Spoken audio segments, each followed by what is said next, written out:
In part one, we discussed the Big U, Brick Baby, and Loose Cannon Rollin' 60 RICO indictment and how the feds tied in Loose Cannon, Brick Baby, and Big U and what type of crimes they're accusing them of committing. We covered the human trafficking ring, we covered the extortion, we covered the robbery, we covered the murder. Now, in this video, we're going to cover the financial crimes that they are accusing Big U of committing. And other businesses and fraudulently applying for COVID loans in the form of a business relief loan. On that application, Mr. Henley falsely stated that his music label, Unique Music, operated at a $200,000 profit in 2019 and was entitled to government assistance, despite the reality that the company had operated at a loss and was ineligible for such relief.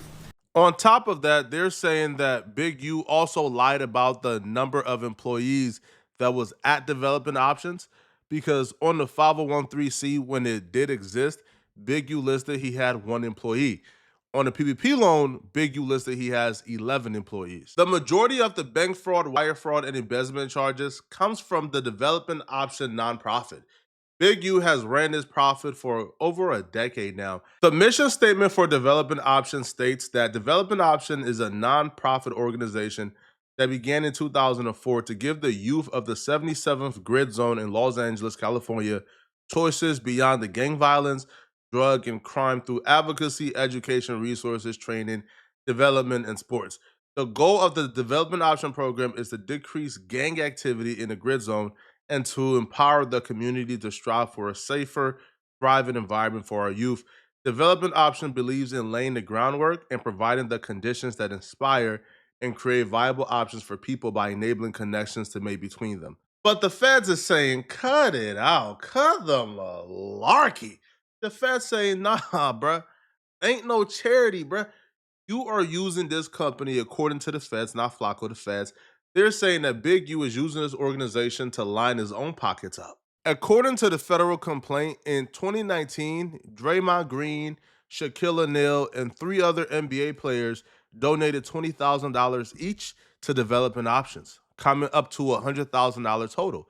Now, according to investigators, Big U embezzled the entire $100,000 and transferred it to his personal bank account. Development Options also have a youth football team. And according to the federal complaint, a publishing company donated $24,000 to Development Options to get the youth football team new equipment.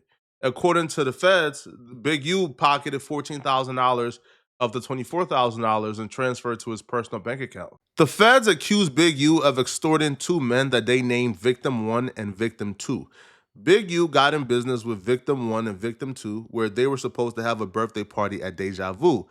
Big U demanded $30,000 to have the birthday party and 30% at the door that was supposed to be donated to Developing Options.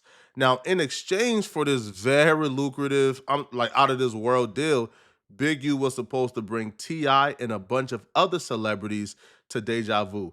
Now, they'd agreed upon on the specific celebrities that was coming, so the promoters felt okay with giving the $30,000 because they know that if a bunch of celebrities come, that will increase the profile of their club and probably make them more than $30,000 plus 30%. But Big U didn't live up to his promise. He didn't bring Wiz Khalifa, T.I., or any of the celebrities. And when the promoters contacted those celebrities, they pretty much confirmed they weren't coming and don't know what they're talking about. So the promoters brought this to Big U and said, bro, you didn't bring the celebrities we agreed upon. Hence, we didn't sell what we were supposed to sell because you didn't bring the celebrities. So I know we agreed at $30,000, but I want to give you $20,000. Big U went off and demanded that he get $30,000 when that party starts, or else they would tear up the club and destroy it. Transcripts between Big U and Victim 1 reads, I was trying to get you $20,000. Big U says, no, $30,000. Victim 1 says, I sold it for 30, the whole thing for 30, and I got to get all the people. Henley says, $30,000, because this ish is viral and is all over the city. Got me into it with my wife and everybody else, and that's the number you told me. But if Wiz don't come, Big U says, Ninja, I wouldn't give a F. I'll tear that B up. It won't be a club there no more. You don't tell me if Wiz don't come, Ninja. Victim 1 says, but Unc, it's what I sold. Big U said, I wouldn't give a F. You knew T.I. weren't never coming. So now he's blaming the victim. According to the feds, He's blaming the victim for believing that he will be able to bring T.I. and Wiz Khalifa. So he says, I wouldn't give a F. You knew T.I. weren't never coming. And T.I. said he was getting the MF and drop. So that's on Vay if he ain't get it. That's on you and Vay. I don't want to hear nothing. You ain't going to use my name all over this MF, and you need to bring me the money now. The victim one says, all right, I'm getting it from Tubbs and them later on in like 2 to 3 hours. They gonna let me borrow some money. So he's borrowing some money to tack on to give to Big U because they ain't sell enough to pay 30,000 just off the profit. So Big U says, matter of fact, I'm gonna have my niece and them come and get it. 117, later in the call, Victim 1 and Big U discuss various business details related to the booking event. Keep in mind, Victim 1 is the same guy who owns a dispensary that the feds are alleging that Big U and Loose Cannon robbed because he wouldn't pay the $25,000 a month anymore. But then once they robbed it, he got scared and terrified and began to, acquiesce and began to pay Big U instead of $25,000 a month, began to pay Big U $3,500 a week. So that same dude has a promoter friend who runs Deja Vu.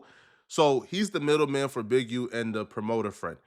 So the day of the event, Big U threatened that, he's bringing 5,006 O's and they would tear it up and destroy the entire club if they don't give him $30,000 plus 30% at the door, even though he didn't live up to his promise. So the night of December 2nd, 2021, Big U and his associates, Robinson and Martin, and countless Big U Enterprise associates showed up to Deja Vu. T.I. and Wiz Khalifa and others promised guests did not arrive as promised. Victim 1 watched as Robinson and Martin, Big U friends, and 3 other associates took the club promoter, Victim 1's homie, into a back room and extorted $30,000 from him before returning to the main room to party.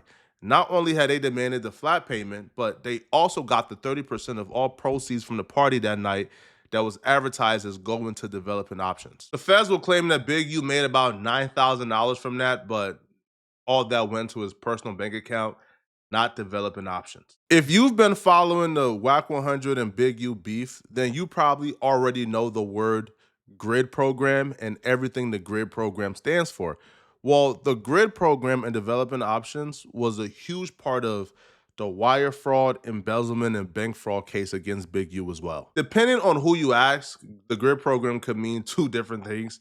Now, the GRYD program official definition is gang reduction and youth development, where the city pumps money back into nonprofits, usually ran by gang leaders, and those leaders are tasked with reducing the gang violence. Now, if you ask, let's say somebody like WAC 100, WAC 100 would say that the GRYD program is police activities. I met Big U in 2002 at Death Row. Here go the facts, right? The paperwork that I just got 10 days ago that whoever this YouTube sending around, right, says and that he did contracts with 77th Street Division in 2015. I learned that from that. Listen, they're not saying we're deputizing you for you to police your own community and keep the peace. Nah. We're paying you and we're giving you a BlackBerry cell phone, and you are to report the gang violence and the gang activity to the 77th Street Crash Unit. You are to meet with these lieutenants and these sergeants periodically to go over what's going on in your area. Hey, listen, bro, if y'all good with that, cool. But I understand and I know what I know about certain things, and I ain't good with it because if niggas knew what that was going on, a lot of other shit probably wouldn't have went on. It's a very controversial, and depending on where you stand in the streets, you can see it as police work. Others don't see it as police work. But a lot of people engage in the GRYD program because it's really, really good money. Like you can literally start a nonprofit as a gang leader and get $1 million in funding like year one. Like it's that lucrative. The city of Los Angeles gave $41 million to gang leaders and their nonprofits in 2023 to 2024. Big U isn't the only one who has, nonprofit that exists in the GRYD program. Bro, there's a GRYD program in quite possibly every hood, right? So essentially, bro, the city of Los Angeles is funneling millions of dollars, $41 million, a $12 million funding increase in 2023. They're funneling millions of dollars, tens of millions of dollars to gang leaders in the city to essentially, I'll be real, do nothing, right? Because if you go on Clubhouse and hear people talk about the GRYD program, they talk about it like a finesse. They talk about it like, yo, we getting over on the system. So the system, the city of Los Angeles with a homeless problem, with a resource problem, is giving away $41 million to gang leaders. This is the world we live in. From July 1st of 2018 to July 30th of 2023, the city of Los Angeles, according to the feds, they paid Big U $2,350,000 to his nonprofit Development Options, which is a part of the GRYD program. Now, with this money comes great responsibility. And according to the feds, now Big U didn't keep any account in any financial statements until he got a subpoena. So he went to, a financial place to have him, pretty much draft up financial statements for him, work on the spreadsheets. So when Big U turned in these financial statements, the feds looked at it and could tell they were pretty much brand new. So they did their own investigation and went back to who prepared these statements. And when they pressed, the person who created the spreadsheet, the person confessed to the feds that before he created it, that when Big U and them came to him, they had zero financial statements. So essentially, the city of Los Angeles gave $2.35 million and the $2.35 million couldn't be accounted for, right? They don't know where it went, who it paid. Now, the feds would accuse Big U of funneling a couple $100,000 each year to himself through salary, but at least they didn't say they believe the full 2.35 went to him, because that would just be unconscionable. The feds right now is pocket watching to the max, man. The feds will say that in 2019, 2020, and 2021, FX Network paid Big U a combined total of $80,435.20, and Big U didn't pay income taxes on none of that, even though those numbers are clearly reflected in his 1099. He neglected to pay taxes on all of the $80,000, right? So he kept it to himself. I think this speaks towards a larger issue. No, truly towards a larger issue, man. Is the city of Los Angeles blameless? I don't think so. All right. I believe that giving somebody $2.35 million without ensuring that the proper measures are in place, without asking for an audit each and every year, I think that they are to blame, right? Because if they were to ask for an audit, if they were to ask for financial statements each and every year, then they wouldn't run across the issue where, after 4 years or after 5 years in 2023, the subpoena happened and there's no financial statements, there's no records of who got paid, where it went to, et cetera, et cetera. So y'all let me know in the comment section, man. What do you guys think about this, man? Do you guys feel like they're trying to railroad Big U? Do you guys feel like Big U is innocent? Is Big U guilty? Let me know in the comment section, okay? And if you're still watching, click on these videos somewhere on my screen to find out, about the murders that got Big U and Brick Baby indicted on a federal RICO. I'm gonna see you guys in this video somewhere on my screen, all right? I'm out of here, folks. Peace.